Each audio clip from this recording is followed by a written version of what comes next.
सूरजचा ball radar मध्ये होता आणि त्याला फेकून दिलाय सीमा रेषेच्या बाहेर। गणेश जाधव यांच्या पाठमधून 11 शिरूर।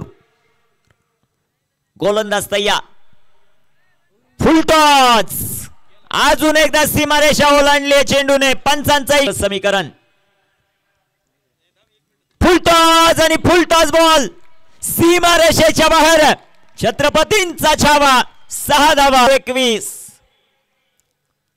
गोलंदाज तय्या, चौथ्या चेंडूवर चौथा, वा भाई वा।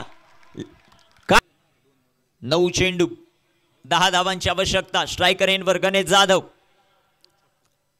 इथे टाकलेला बॉल, व्हॉट अ शॉट, अप्रतिम फटका, षटकार, फटका असा धुवाधार, हा गेला षटकार। माननीय श्री प्रज्वल भाऊ मनेश शेठ बुट्टे पाटील, हॉटेल रजनीकांत।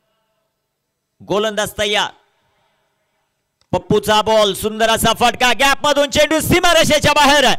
या सामन्यामध्ये गणेश दादा